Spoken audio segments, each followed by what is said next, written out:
Welcome to what I think might be KU's first KU and College Forum. And we're honestly hoping to do this every year, so keep the dates for next year, all right?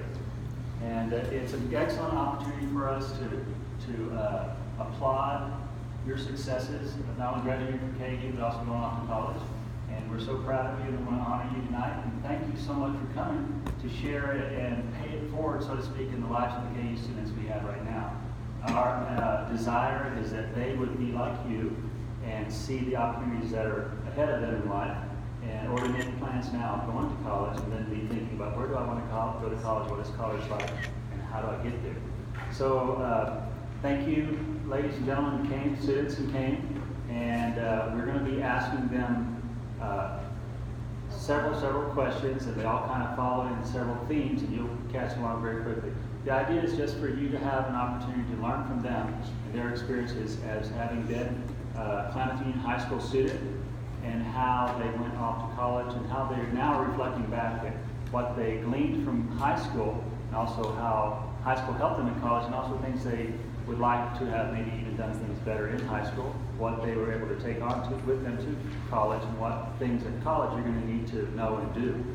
So without further delay, I'm going to have them actually introduce themselves, and that's one of the first questions on our questionnaire that I have for them, is for them to tell us their name, when did they graduate from KU, what college they're at now, how many years you've been at that college, and what you're majoring in college. Hi everyone, I'm Tapadar. What is it? 2014 was when I graduated. I'm at Oregon Tech. I'm a sophomore, and I'm majoring in computer engineering or hardware. I'm Sarah. I graduated last year. I'm at Oregon State University, and I've only been there for one term now.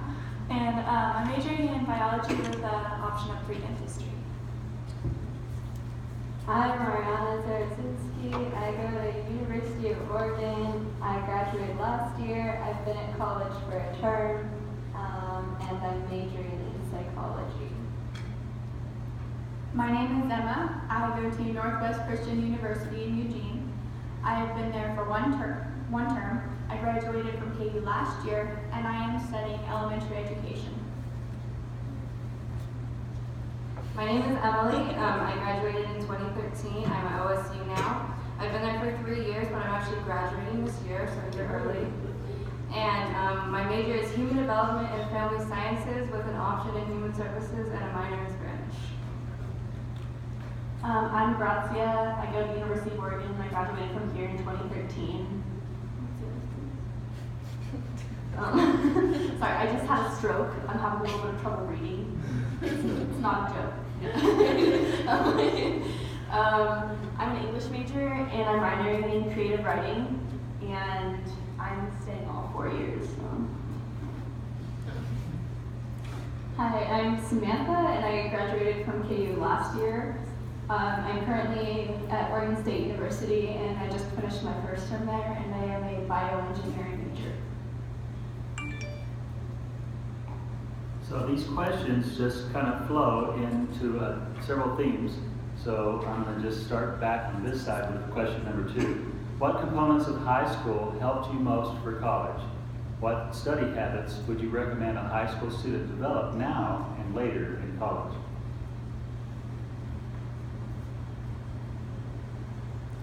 I think what helped me most in high school prepare for college was just like, I did all of the honors courses, and just, I think that level of coursework just really helped me prepare for college in like the difficulty. Because for me, also taking classes at OT, I felt like the transition to college courses was a lot smoother.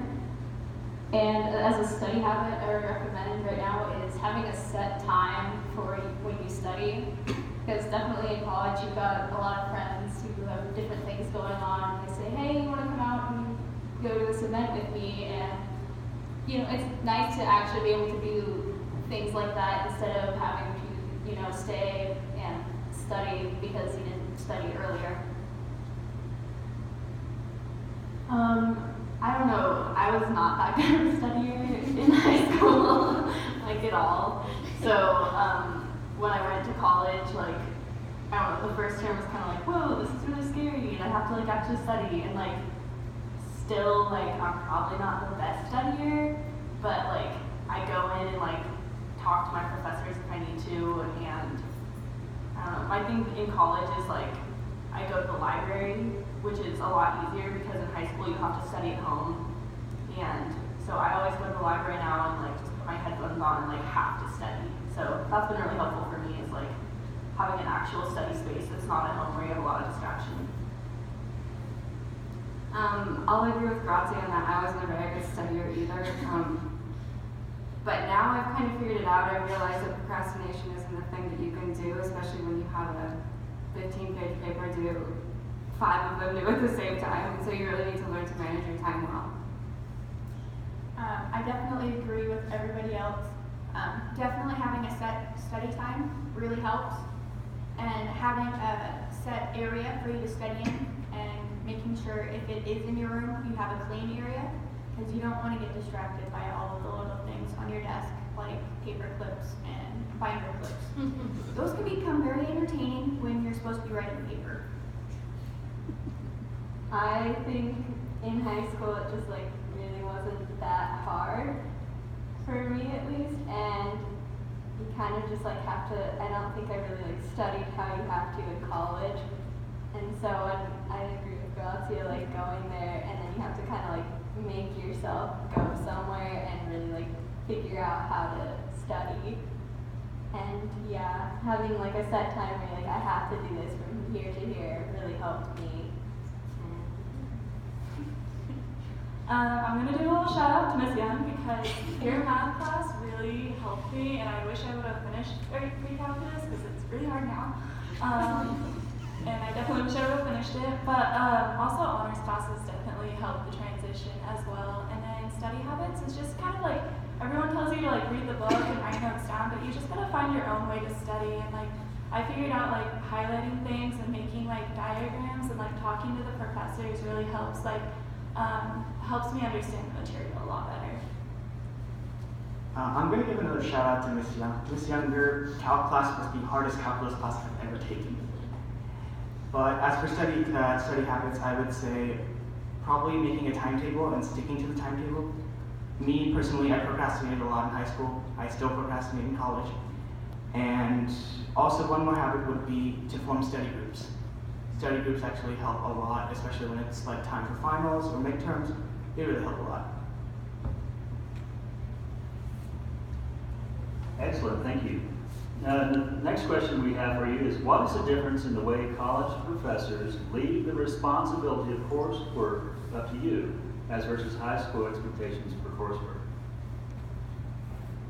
I don't know about other colleges, but for my college, but in general, college, you pay for it, so you should finish your assignments. Like a professor of mine says, if you're going to skip lecture, it's $15 a lecture. Rather than throwing $15 away, why don't you just put it in front of my door? It's definitely your responsibility. I mean, before they're like, I heard it before and I was like, nah, like they're gonna like make you do it, but they really don't. And they don't tell you where to get it either. So I definitely had to learn how like Canvas worked and like how to access it. So they don't tell you like how to get to it, and that's definitely something you have to find out on your own. That's the hard part of the homework. Yeah, I would say college professors definitely leave it all up to you. Like I had a midterm over 10 chapters of a textbook and he had lectured over 2 of them. So it's really important to like do your part because you are working for a degree for yourself. So it's not really going to look bad on them, it's going to look bad on you. And so it's kind of your doing.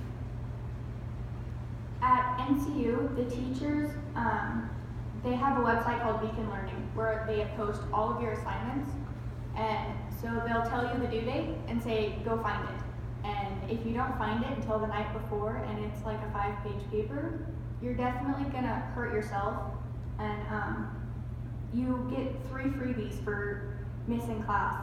And if you miss class more than that, you automatically fail. So you might as well just show up, even if you're feeling like you're dying.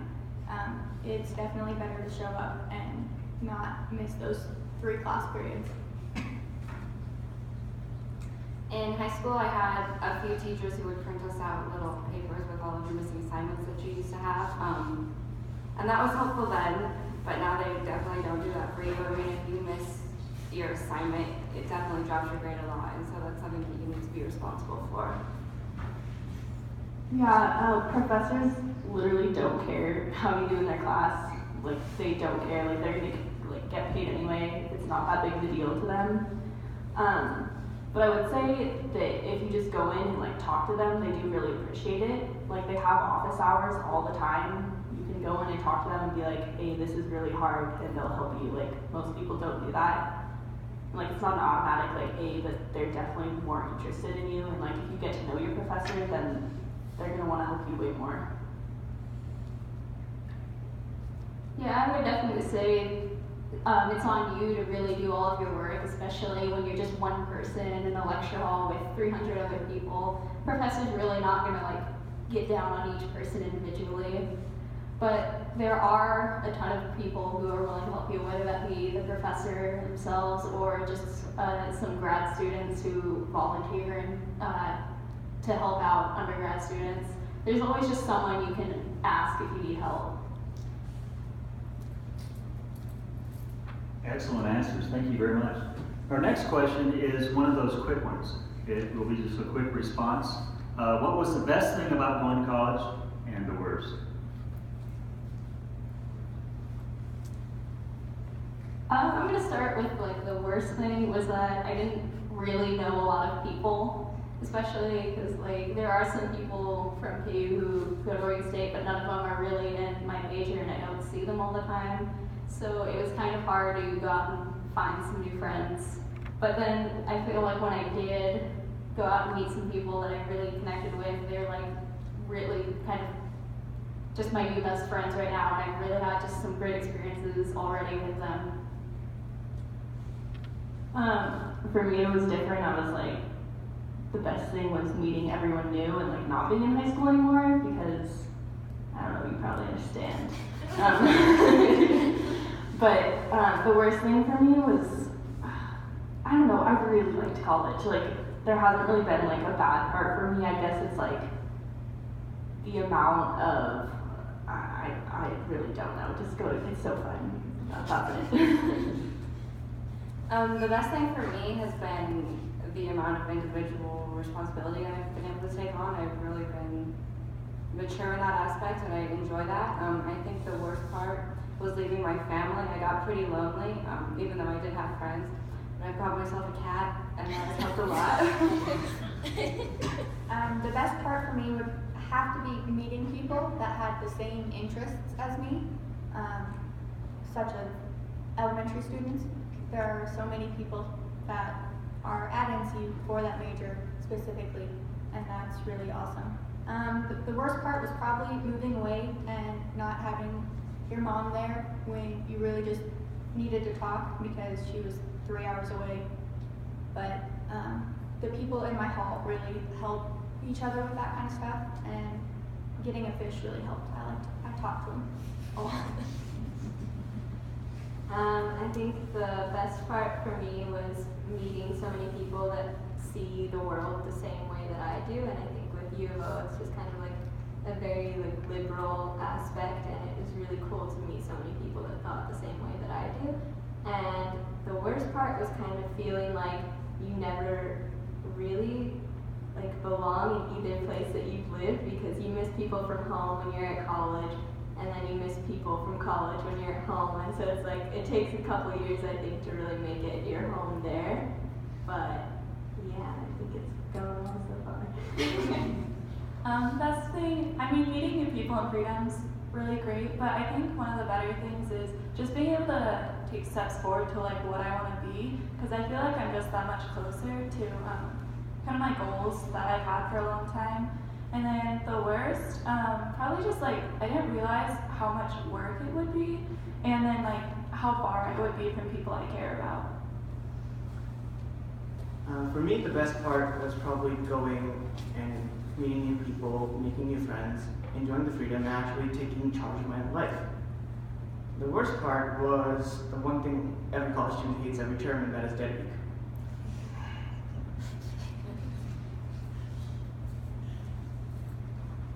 And they just finished that one, so it's fresh on their minds. So most of you in high school don't realize that they just finished their finals. The week before that is dead week, where they have to study and study and study for those finals. Very stressful. So we appreciate your guys' efforts, and now you can relax and enjoy. So this is a cluster question, number 5 on your sheet there. So these all flow together, so I put them in one group. Tell us why you chose your major. Have you ever changed majors? What led you to choose that major? What career field do you hope to go into? My current major right now is called Embedded Systems Engineering. And I chose that major because I love fiddling with computers. It's been something I've been doing for a while. Have I changed my major? Yes, I plan on changing it to computer engineering. The reason I chose that major is because I started programming. I fell in love with programming ever since I was a 7th grader. And I kind of decided that was the field I wanted to go because I think I can think a lot. I have a logical sense of thinking. That's the way I see it. A career field I hope to go into is probably something to do with computers, like maybe designing or any kind of engineering with computers. And I also like writing, so probably becoming a technical writer would be also one thing I want to do. I chose my major because it was the closest thing I could get to pre-med / pre-dental. I haven't thought about changing majors completely. I mean, I thought about maybe doing business because biology is really science heavy and it's kind of a struggle, but I think I definitely want to stick with it. And what led me to choose that one is the same thing. I just felt like it was the closest I could get to what I actually wanted to do. And then I want to be an orthodontist, so I'm hoping I can get into that career field, or if I don't make it quite that far, I'd be fine with dentistry. I chose my major because I've always liked talking people through their problems and just kind of helping them figure out where to go. And she actually made me realize that because one day she was just like, "You're so good at this, why don't you just be a psychiatrist?" I was like, "You know what, that's actually a good idea." And so I have never changed majors, but I've only been there for a term, so I've got plenty of time to make that happen. And I hope to be a psychiatrist, so the pre-med route. I chose my major because I absolutely love kids. I've not changed majors. What led me to choose my major was probably my 6th grade teacher, who Ariana probably remembers really well. He was a really amazing teacher, and it made me realize that is something I want to do when I get older. And the cadet teaching class I took my senior year really helped solidify that. I was in a kindergarten class, and now for my career field, I would like to be a kindergarten teacher. When I went into my freshman year, I was a psychology major because I was really interested in mental health. But through many of my psychology classes, I learned that focuses on mainly the individual. And with my major that I have now, which is family sciences, you focus on more of the family and the children as a whole, and I really like that. I plan on going into social work. I actually just applied to a master's program, so I'm waiting to hear back on that. So hopefully that's where I'll be going. So I'm an English major, and everyone says that like liberal arts majors are really stupid to get. So I was really nervous to like become an English major, especially because people kept being like, "What are you gonna do with that?" And I was like, "I don't know. What are you gonna do with your business major?" But then I wasn't an English major my first term. I went in undeclared, and then I was like, "Why am I not doing this? It's like what I want to do." So I declared, and I just always really liked books and reading and writing, and not doing it for just a term was like really horrible. And I was like, "Oh, this is so stupid. Like, why am I not doing it?" So I'm an English major now, and I'm hoping to go into publishing. I want to make books, so that'll be like the best. So I have an internship lined up this summer, and it looks pretty good. So I'm currently a bioengineering major, and I have not changed because, well, I've only been in school for one term. And I think what led me to choose this major is that I always knew I wanted to go into engineering, but just there's so many different fields within engineering that you can go into, and bioengineering, it's more of a combination of kind of chemistry and life science with engineering, and because I also really like science, that felt like it would be a good combination. And right now, I really don't know what career field I want to go into, but I'm probably going to go into more the research and development side of engineering. Excellent, thank you. Now, this question may or may not have an answer from you, but if it does, please respond. When and how in high school did you see yourself finding an interest in that major? For me, I think it was when I took anatomy and physiology from Ms. Crumrine last year, where I just really enjoyed everything in that class, just learning different parts about the body, and I think that was really when I decided that, you know, bioengineering would be a really good field to go into. I noticed I liked English in my English class. I just always liked books, and I also noticed that I was like pretty bad at like math. And I was like, yikes, I don't want to do that. So, skipped it. When I was younger, I had a personal experience that kind of led me towards pursuing social work, so that is what has kind of influenced my decision. I'm going to reiterate, 6th grade teacher was my turning point. I kind of already said this, but it was my junior year, and she was just like, why are you doing this? And I was like, yeah. I didn't really choose my major until I decided what college to go to, because I didn't know like what dentistry, like what major you needed for it. But I think I decided like what I wanted to do sophomore year when I got braces, and like going and getting them done, just like I love the environment and I love the work. Like it just seemed like such a cool thing to do. Mine was more middle school when my computer teacher taught me programming. Other than that, I actually did robotics here in high school, so that was also a big part because I really enjoyed and learned how to do electronics. So. Thank you. The next question has to do with what you may know about the Career Information System software database that students, that especially in the Aspire program, may use to help track the different things about themselves. And so that question is about this. So if it applies to you, please respond. If not, just pass to the next person. And for those that are in our audience, we have the Career Information System, CIS. You should be familiar with it. I hope you are. And you should be tracking yourself through that, various parts of it with the information about yourself. So the key component is for you to find the career of your dreams. That way also it helps you with facilitating data that you'll need for college and for scholarships. I'm gonna go with no, I didn't use it, but I'm sure it was really helpful. My mom tried to get me to use it probably 10 times, but I never actually did because I knew where I wanted to go and what I wanted to do. I used it in 7th grade about 3 times, and it didn't do much for me. I did not use it. I actually recommend using College Board because they have like a lot, I don't know, there's just a lot of colleges. Like I made Ronan do it because I was like, Ronan, let's look at it together, it's fun.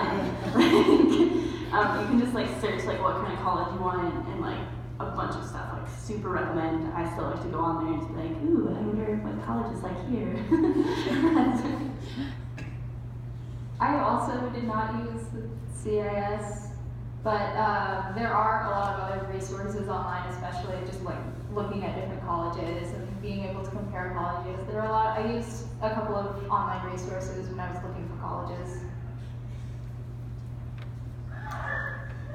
Excellent, that turned out real well. So, but it did actually turn out real well because it segues into our next question, which is tell us why you chose the college that you did. So many of you were touching on that. So I chose to go to Oregon State, first because it was close to home. I knew I wanted to stay on the West Coast, so all the schools that I applied to were on the West Coast. And I honestly didn't commit until the week before the deadline to choose college, because I was also looking at the University of Portland, but that one was a private school, and for me, just the final choice between the two did come down to just that Oregon State was a lot cheaper than University of Portland. So I only applied to 2 schools. I applied to the University of Oregon, and then I applied to Sarah Lawrence College in New York, which is a private liberal arts, just really small. It's 7% girls, and I was deciding between the two. And I don't know. I went to U of O. It was awesome. It felt like how college is in the movies, kind of, not just cool. And yeah, and then I was also New York is so far, so. Decided against it. I applied to both U of O and OSU, and those family colleges that I applied to, but I toured both of them, and I think the biggest deciding factor was the environment. I mean, I liked both campuses, but I felt more in my place at Oregon State. I applied for the free year at KCC and then realized if this doesn't go anywhere, what am I going to do? So I applied to NCU, and I realized this was a good place for me. It was a good fit, and tuition was fairly cheap, and it actually also has a sentimental value. I'm going there in part in memory of my grandmother. So most of my family has gone to U of O, and I was had the mentality at first oh, I'm never going there, everybody's gone there, I'm going to go off and be an individual. And then I was looking at all these colleges, and I went to visit them, and kind of exactly what Grazia said. It was I went there and it was this is exactly how I've always imagined college to be, and this is what I want it to be, and I felt really at home there. And so that was just kind of the deciding factor with visiting, and that just made me know that I wanted to go there. I think it's kind of saying, this is really cheesy, but I had a little revelation while I was on my tour, and I was this is the right place for me. It feels like home. It just feels like I belong here. And it was the only college I applied to, so I was I guess I'll wing it and hope I get in. So.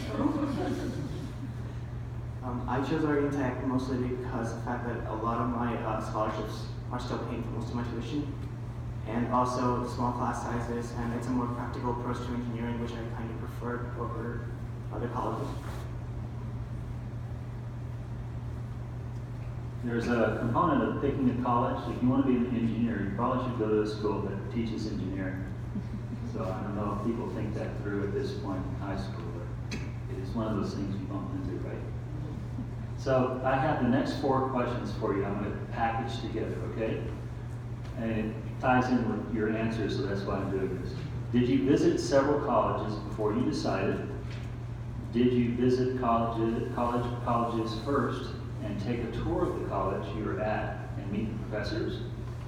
And then lastly, did you procrastinate on your application to college?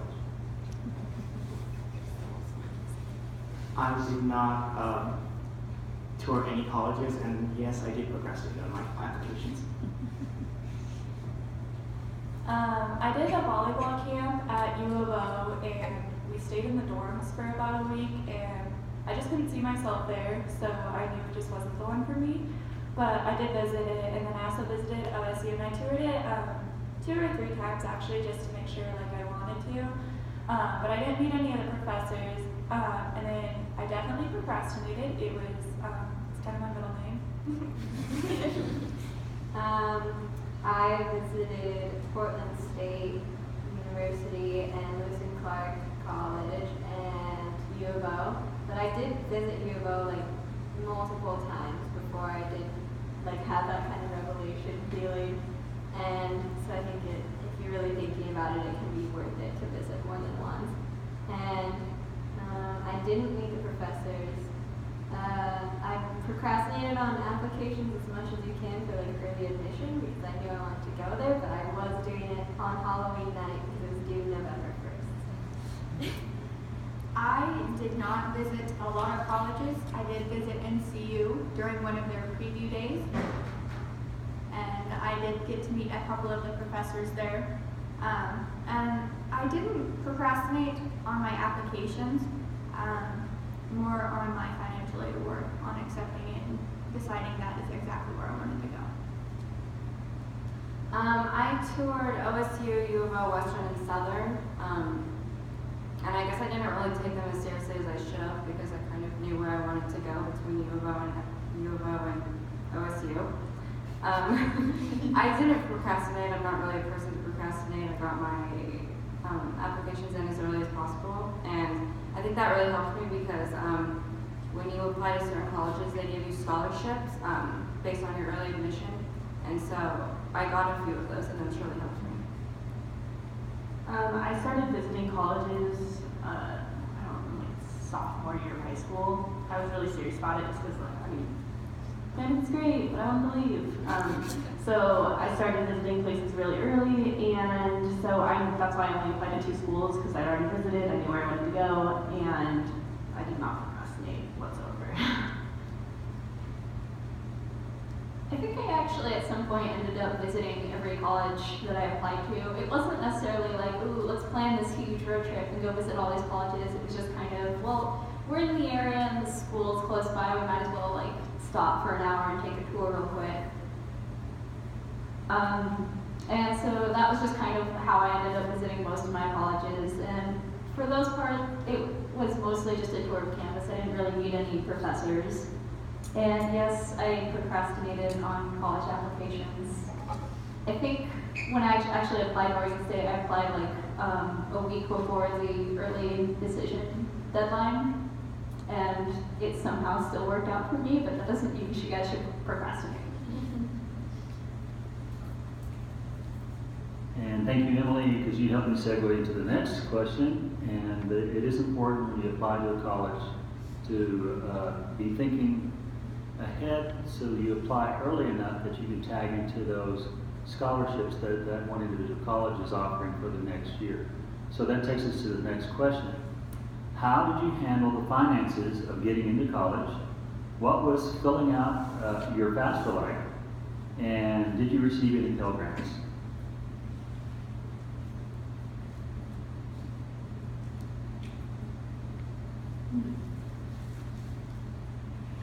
So for me, it was just kind of applying to a lot of scholarships as I could. Some of them, it was just like especially the ones from Oregon State, you just kind of check the boxes that I want to be considered for scholarships. And filling out the FAFSA, since I'm the first person just in my immediate family, since I'm the oldest since I'm the first one to graduate high school and go to college, so my parents and I were all trying to figure out how to fill out the FAFSA together.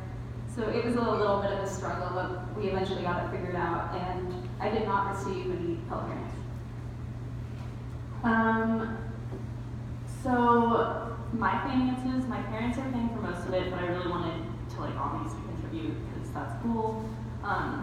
So I applied for so many scholarships, it was awful, really. It was way worse for me than applying to school because I was just in there constantly filling out scholarships, but it's still worth it because I'm paying for a lot of school and it's awesome.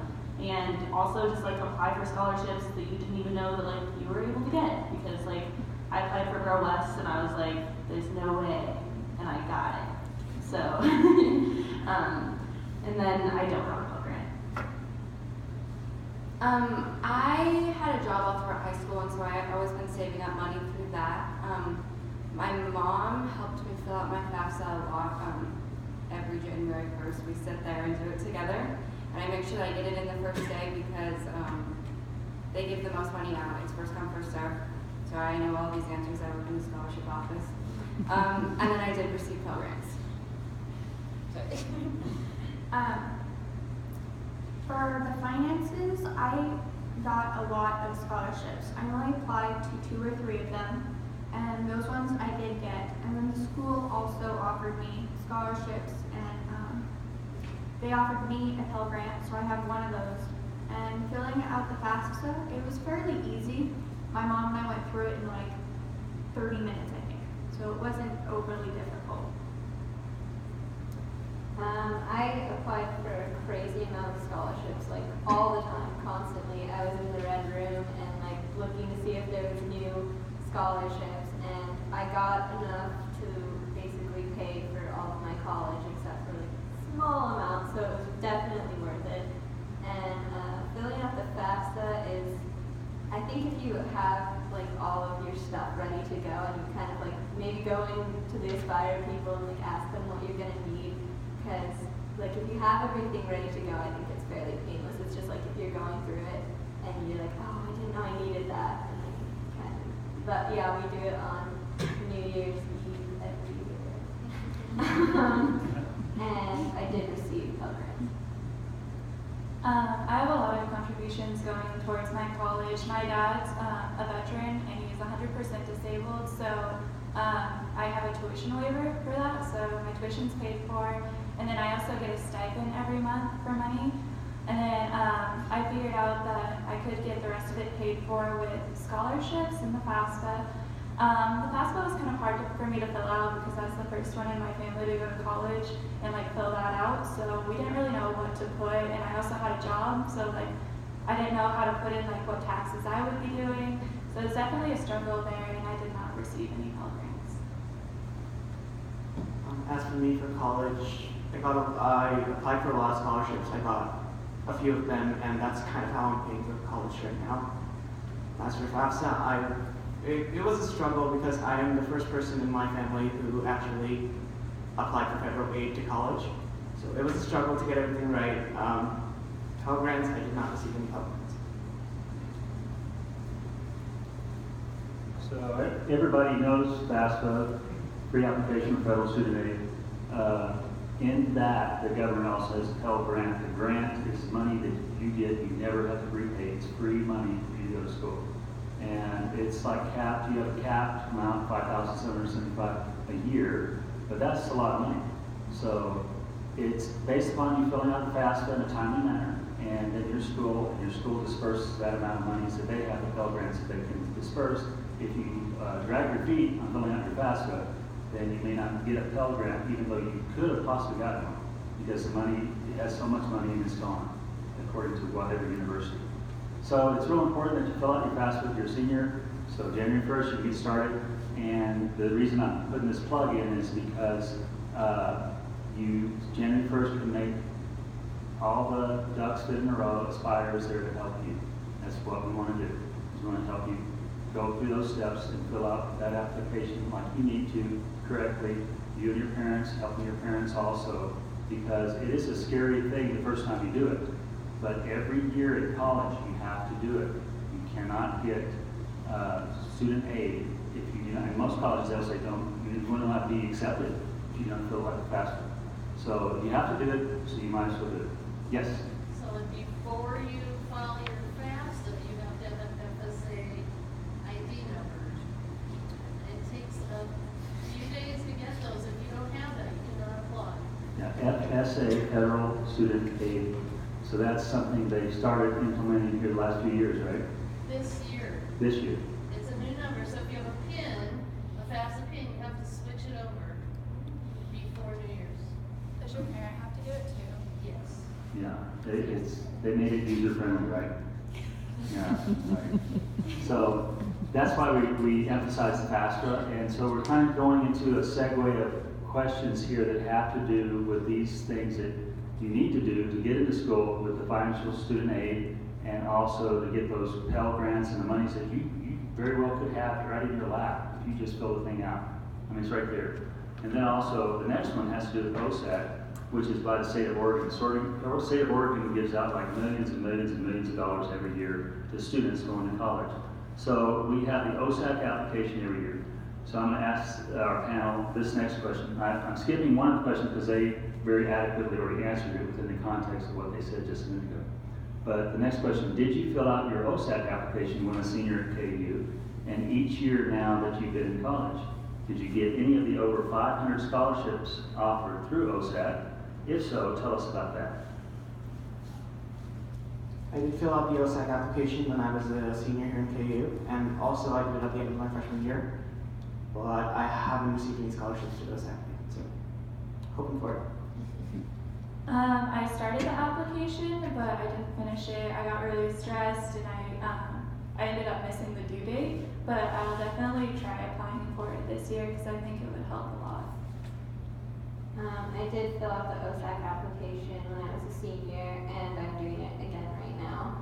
And I got one scholarship from OSAC. I filled it out about halfway before I realized I needed my mom's help on a couple of the questions, so it never got finished. So I didn't get any of the scholarships, but I am going to apply again this year. I filled it out my senior year and I received one scholarship. That scholarship was renewable, but you don't reapply through the OSAC, so I applied for that one outside of it, and I have not reapplied to the OSAC since then. Yeah, I didn't get any. And also, I totally forgot to reapply for 2 years now. Nice. I did apply to the OSAC my senior year, but of course, like all the other applications, I procrastinated. And I did get one scholarship. Excellent, excellent. So I hope you caught the flow of if you apply, the odds were you would get a scholarship. And there's also an early bird. If you apply by February 15th, your name goes in the kitty. They don't care about anything. Your name goes in the kitty. The chances are you could win $500 just because you applied early. So that's worth it in itself. So early bird is by February 15th, and I think the deadline is March 1st. Yeah, so 2 weeks earlier, extra $500, not bad. So they are also already adequately answered the next question, so I'm going to jump ahead. So you have answered so many of these. Some of these were, did you receive any local scholarships? Tell us any scholarship hunting tips you may have. So you've been describing that you're a hunting hound, and you went to the Oregon, the College Board site, awesome scholarship site. There's also quite a few sites that are really good. So maybe touch on that, and then before that, maybe go into some of the local ones here in the Klamath Basin that you might have gotten a scholarship through. So for scholarship hunting tips, for me, I'm not a really big writer. I just don't like writing about myself in particular. I just find it really difficult. But I think just being able to search for scholarships that aren't essay-based, that was really kind of motivated me more to apply for a lot of scholarships. And I did receive one local scholarship. It was the Job Lens Scholarship because my dad is an employee there.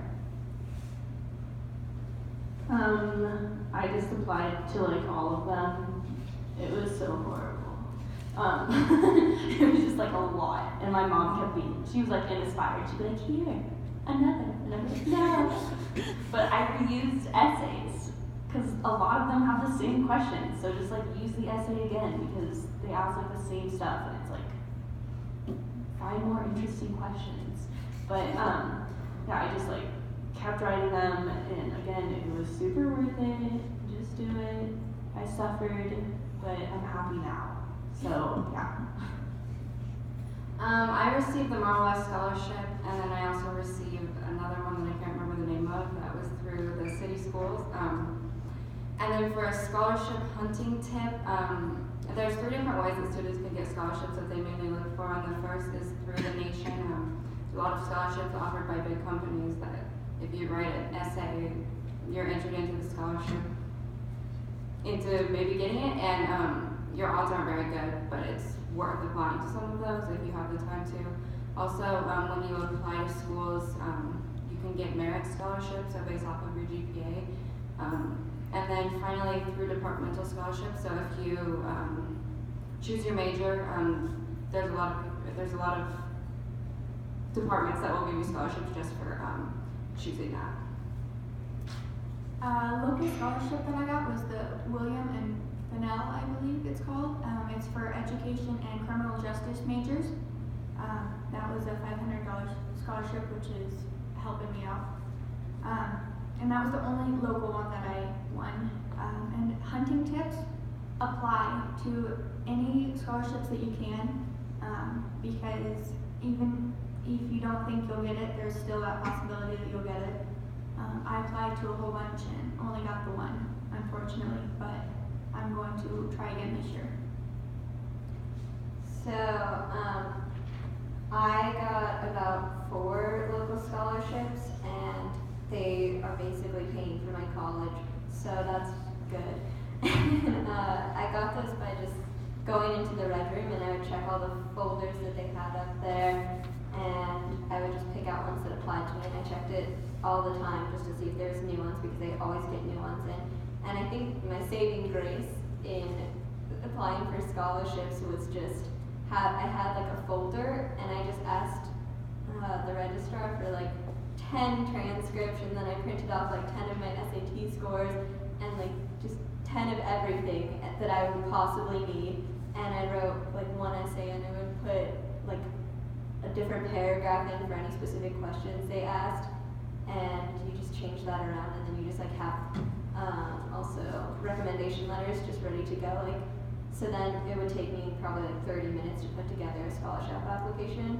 And I think the biggest thing to remember or check on a scholarship is whether it needs to be postmarked by a date or received by a date. Because there are some times where I was like, oh, I have plenty of time to send this, and I'm like, oh, it's supposed to be there by then. I received the Merle West and the PEO Quad Scholarship, and it actually ended up working for me that one of the girls ended up not going to college, so I got more money because she wouldn't be able to get it. So that was really nice. And then hunting tips would be just like, I just would go into the Red Room and just pick all the flyers out of the wall and fill them out. And also like the mentors really helped me there, and they tell me ones I could apply to. And just don't rule yourself out for any of them, because when I was talking to a scholarship committee, they're like, yeah, some of them we don't have any applicants and we have no one to give the money to because no one thought they would be fit for it. As for local scholarships, I also received the Delta One scholarship because my dad works there. And as for hunting tips, I'd say apply for every scholarship you can find, because for my freshman year, I got a 1 year scholarship, which was supposed to be for medical majors. So I got that scholarship. That was just any scholarship you can find, just go for it. These guys are so awesome. Can I get them to be Aspire mentors? This is like, Ariana, you're solid on this stuff. This is great. Oh, I'm on smiles back here. This is awesome. So the key thing I hope you grasp from that is that you can take a polished essay and kind of manipulate it just a smidge, hardly any more work. You can make multiple scholarships, and those deadlines keep it going, and you can generate this activity, this habit, this addiction year after year. You don't need to stop just because you're not going to be a senior in high school next year, right guys? So they can keep doing it, because I would guess half of them are going to go get master's degrees when they're done with their bachelor's. They need money for that, and they're looking ahead. And also your major, as you pick your major, let's say education. Teachers, I tell you, there's scholarships coming off the trees for teachers right now. And especially if you're a math or science teacher. And STEM, science, technology, engineering, mathematics, STEM scholarships like crazy. So let's say you have an interest in engineering or technology or mathematics or science, an interest, and you don't really know what you want to major in that. Because guess what? Scholarships, even if it's just for one term, right? Okay, I'm just saying. Sorry, it's your show now. Okay, now we're going to shift gears a little bit. We're going to go from all the getting scholarships and getting to college to getting away from Klamath Falls. Okay, now, all right, this is it. The hardest question I have to give you. What was the big move of going away from home and off to college like? Did you get homesick? How did you handle that? As you can see, I didn't leave. But yeah, it wasn't anything, sorry. At first I was like, I'm so excited to get out of this town. I want to experience new things and new people, but probably about 2 to 3 weeks before I left, I was a mess. Like, I was so upset. I didn't want to leave my friends and my family. Just realizing you wouldn't get to see people as much was really hard. And I did get homesick a lot, but the way I handle that is probably going home about every 2 weeks, which is a lot of gas money, but it's definitely worth it to see my family. I was exactly the same. I was really excited since I was like 5 years old to go to college and like leave here. And then like around 2 weeks before, I was like, oh God, it's actually happening. This is real. Like, I'm actually not going to live here. There's so many things I can't do that I do here. And then I got there and it was fantastic. And like, I feel like I've been homesick at times for people, but like, I love Eugene. Like, I've been back for like 6 days and I'm already kind of bored. And so it's really, really fun once you get there. And there's moments of homesickness, and I think that kind of comes from just struggling in college and adjusting, but it's worth it. My big move, it went fairly smoothly. I didn't really notice it until the night that I left. My dad and I left a day early, and my mom and sister followed up the next morning. And that night that my dad and I left, it was harder than I thought it would be. But once I was up there, I was comfortable for about the first week. And then I was like, I'm not home anymore. I miss being home. So that did make it a little bit hard. And I didn't get to come home until Thanksgiving. So that was my first time home, which made it really kind of nice. But to handle being homesick, my roommate and I we'd always go out and get ice cream, or we walk to the 7-Eleven and rent a movie from the Red Box and get some ice cream or something, and just hang out together, or go out with other people in our hall and spend time together. I was a mess for about a month before I left for school, and I thought it was going to continue. I irrationally thought that I shouldn't go to college, and I made a lot of stupid ideas in my head. But once I got there, it was fine. I got really lucky with a really good dorm roommate, and we became really good friends. And so I think she's something that really helped me through that. And then also to help with the homesickness, I come home a lot. I haven't really gotten homesick. It's 3 years. I'm very happy. Plus, my family comes up like all the time. I think that they miss me more than I don't know. Plus, no one's even here anymore. Like, by the time you're a junior, no one even comes home anymore. I come home and Emily's my only friend. Seriously, I'm serious. Emily won't even hang out. But I don't know. I didn't really get homesick. I made a lot of friends in my dorm, and I joined a sorority. There was a lot of people around all the time. I was like, cool. I don't know. I haven't really been homesick yet. For me, I was just always just super excited to move on to college, move on to this next part of life. I started packing a month before I was supposed to move in, and for me, I actually got to move in a little bit early. So I met just a couple of people right off the bat, and they became just really close friends. And I haven't really gotten homesick either. But I've only had one term. It's just, for me, it's just I was always super excited to go to college, and I still feel super excited about college and being in college right now. That's great.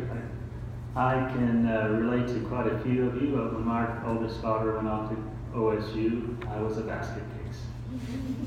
Yeah. Enough crying. Okay. All right. So you brought up another good point about a roommate. So we're going to segue into that one. So you often think, oh, my brother and sister, I'll be so glad when I don't have to live with them. But you have relational things you have to deal with when you go off to college. You have other people, but you get to actually have a roommate. And the rooms are about the size of a very large walk-in closet. So this is very crucial. It can make you or break you. So that's why I put this question on here. let me see, where is it? Is getting a dorm room easy at your college? Is getting a good match for a roommate always easy?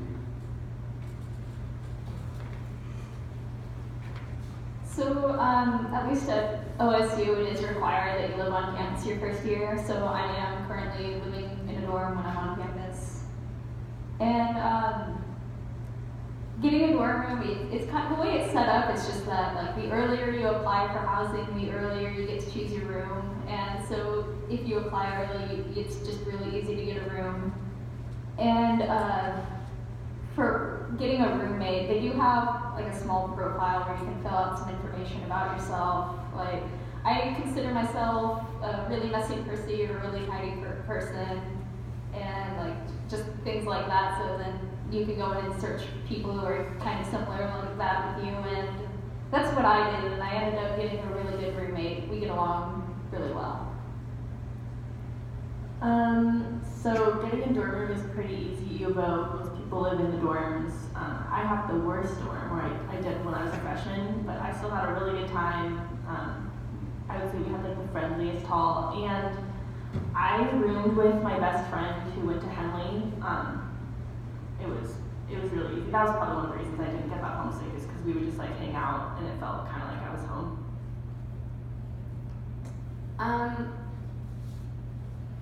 I think getting a good roommate is very easy at OSU, and I had a dorm roommate that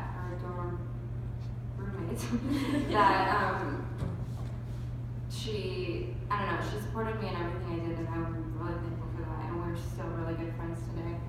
I had a dorm that there was a bathroom in the room, and that was really nice, and I think a lot of people kind of aren't looking forward to having to share a bathroom with the whole hall. Have to walk down the hall to take a shower and use the bathroom and things like that. And it was really nice to have it right in my room, and I did pay a little bit extra money for that, but it was worth it. Getting a dorm at NCU is pretty easy. Most of the people, your freshman year, you are required to live there. But a lot of people like to move into the apartments after their freshman year, if possible. So getting a dorm isn't overly difficult. And getting a good match for a roommate, I got very lucky. My roommate is a lot like me, but not to the point where it's annoying. We do have our differences, so it makes it fairly easy to get along. But not everybody in my hall has had that luck. So for U of O, for my class, there was housing guaranteed for everyone if they wanted it, but we're not required to our freshman year. But I think it's a really good idea because most of my friends I've made through my dorm, and I applied the first day that the dorm applications came out because I really knew I wanted to be in this one hall that's kind of hard to get into, and I did get into that hall, so it worked out. And my roommate is like quickly become one of my best friends, and she's great, so I got extremely lucky with that. And we're just like have a really good room, and we support each other, and it's a good system. Application for like getting a dorm is super easy. Hard part is just figuring out which one you want to be in. I got lucky and chose one that has like a main room, and then it has like a sleeping porch and then walk-in closet, so it's actually fairly pretty big, and it makes it better. Like I don't have to be next to my roommate the whole time, but I got really lucky because we're a lot alike. Like we're both really sassy, and like we all both have our messes and stuff, but it just worked out really well. And I heard other people weren't as lucky, but it worked out really well for me. Well, I can't verify it because I don't live in one, but it's actually really easy to get a dorm especially at OIT. And it's pretty easy to get a good match for a roommate because OIT is kind of a nerdy college. So you go, if two roommates play, it's like, you like Star Wars? I like Star Wars. Okay, we're done. All right, thank you. You guys are awesome. I love you to death. This is great. Can you just re-enroll? Can we do that? Can they re-enroll? Okay, I guess not. You wouldn't want to. They wouldn't want to. Well, this is going into personal management of becoming an adult, blossoming, going away from the nest. Now you're on your own, so to speak. Was there a learning curve to managing your own living expense bills, school expenses, and schedule of being a college student? You have to save as much money as you possibly can. As I found out, ramen's my best friend. Ramen and eggs are amazing, and I can probably eat that for a month straight. So the amount of money I save on food really helps. Since a lot of my school's paid for, I haven't learned to budget yet, and it's definitely something you need to do, but right now it's not the biggest learning curve that I have to get over. Right now it's just scheduling my time, because there's definitely a lot of freedom, and it's just figuring out how you want to spend it and like what's worth your time. Yeah, I would say freshman year is definitely kind of a sweet spot with financial stuff, because it's kind of like you haven't paid for it yet if you need to. It's kind of waiting until 6 months after you graduate. So that part is not that hard to manage. But I think the scheduling is pretty hard, because you have to make sure that you're saving time for studying and managing your time well. And like, if you have to say no to going out or hanging out with your friends or whatever, even if you really want to, and you're like, God, I've had such a terrible week, but then you're like, you have to study. And that part's kind of hard to decide. I have had the experience with having to help with paying bills and whatnot, so that wasn't too horrible to have to do on my own. I didn't get all of my tuition covered by scholarship, so I have been making payments, which is kind of hard, especially since Starbucks is a block away. It's like a 2-minute walk, and on those mornings where it's hard to wake up, you have to really say to yourself, you don't need it, it can wait, because school comes first. And the schedule, it really, you just have to make sure you have set times of doing homework and set times for going out.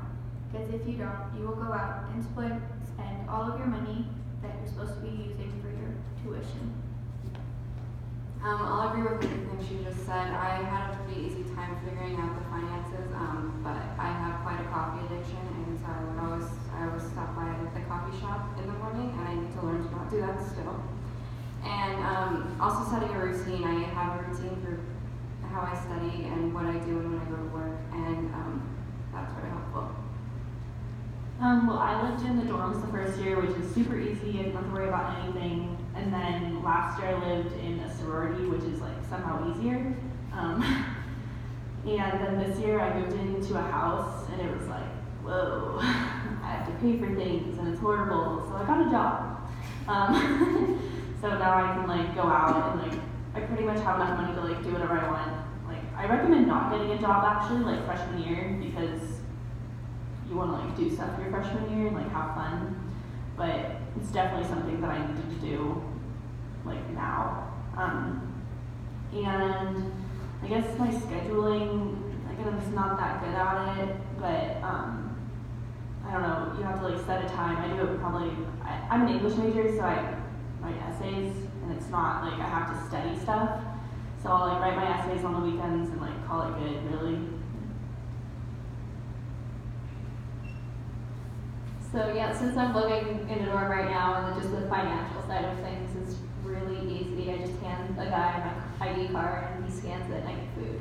So, so like the biggest learning curve is just time management, and it's just kind of being able to set aside, so it's okay, this time I'm going to study, and I'm like actually sticking to that. Because you do want to go out and hang out with friends, or just go to like different events on campus, and just being able to do that without having to worry about all the homework you have to do.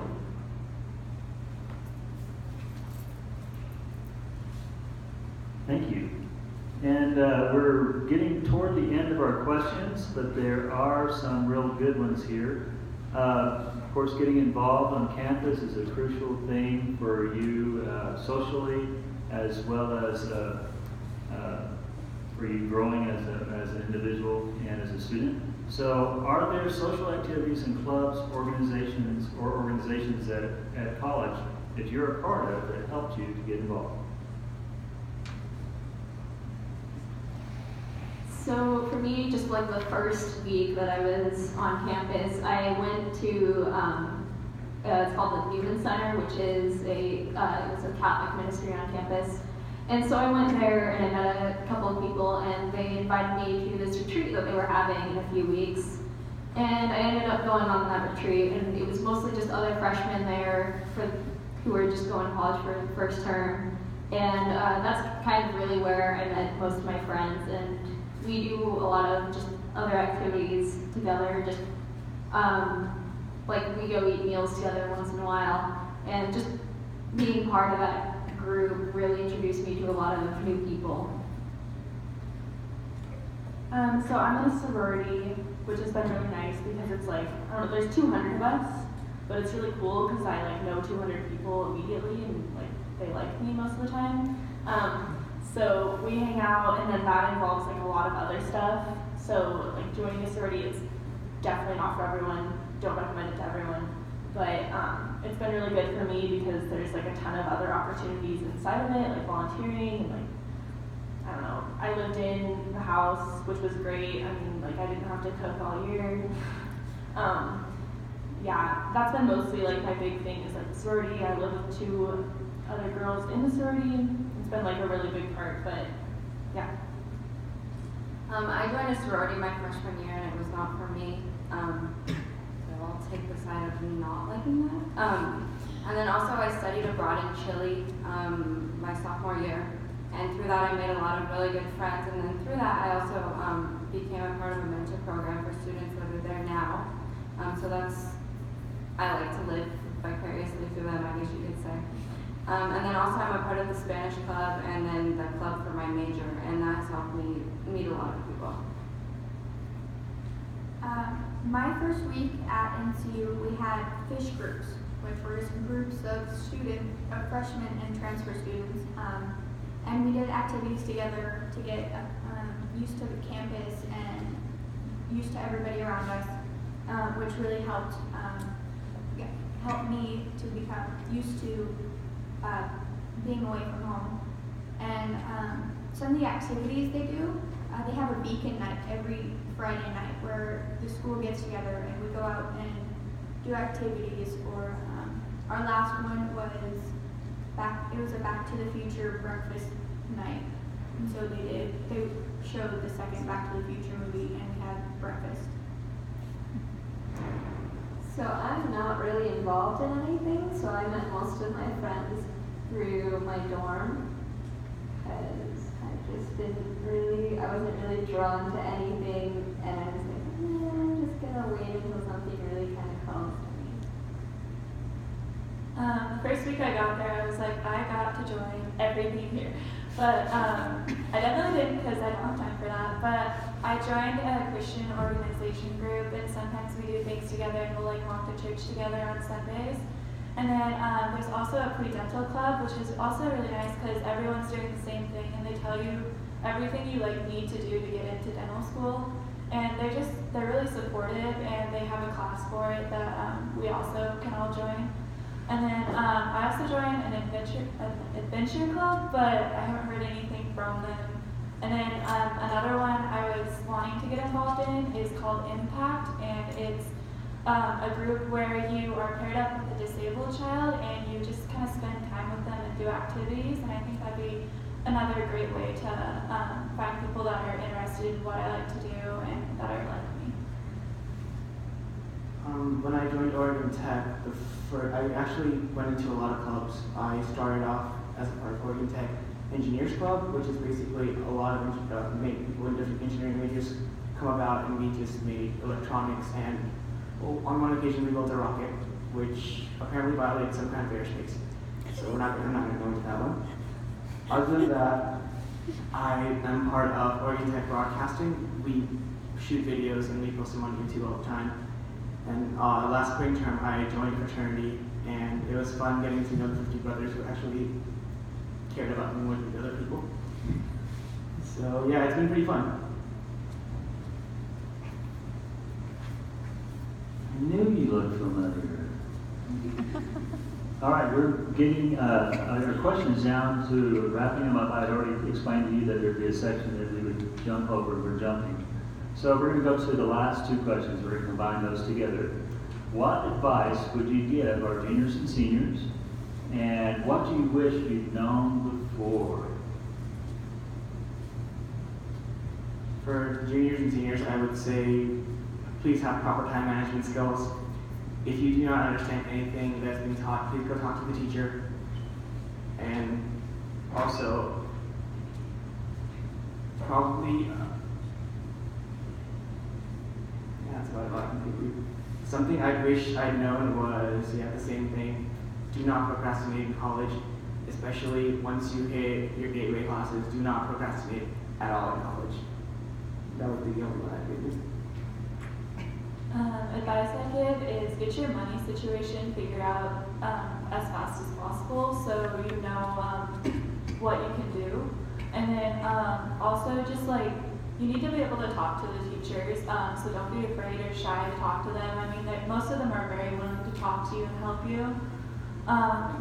And just apply to everything you can. I mean, don't rule things out. And then something I wish I would have known before was just how work heavy it was and how I manage my time is definitely something I'm trying to get figured out.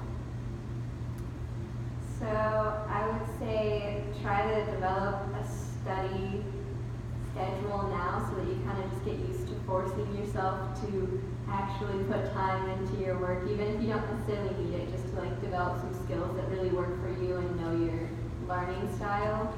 We all do learn differently, and it really helps if you know how you learned before you get to college.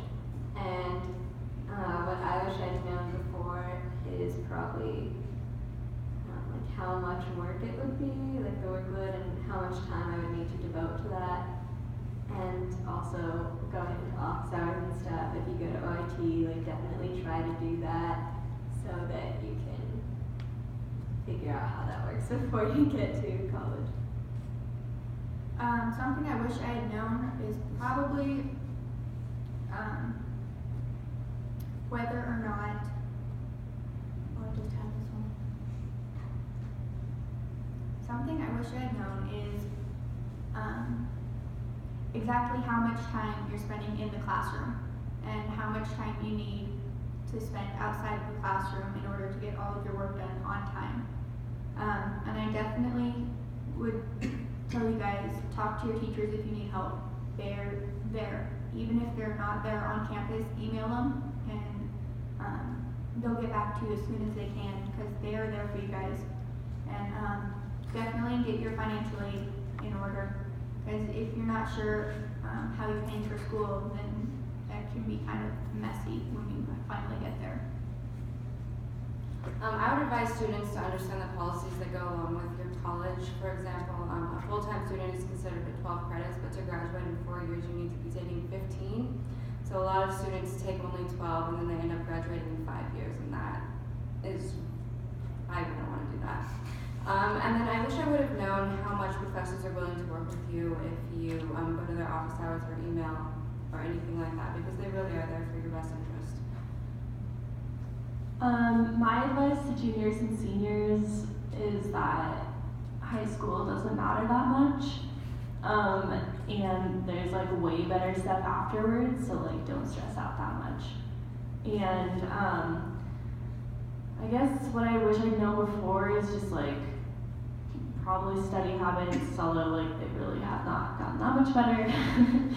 And I wish I'd known that it was okay to like major in whatever you wanted. I probably would have just come into Clary's English.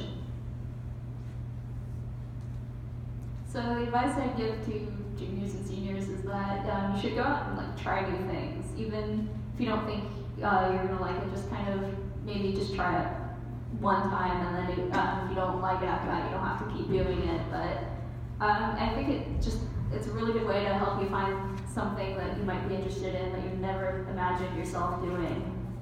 And I wish I had known before that I don't need to have everything planned out before you graduate high school. You don't need to know what you're going to be doing after college. You don't even need to know what you're doing like the next year. If you change your major, then change your major, or if you feel like you need to transfer to a different college, that's always an option too. All right, and lastly, we'd like to offer the students that came tonight the opportunity to ask a question, if you would have one. So be thinking of a question you might have. Does anyone have one for our panel? Anyone? So how many have applied for colleges? One or more? Okay, we've gone over time just a little bit, but we want to give a big round of applause to our forum panel tonight.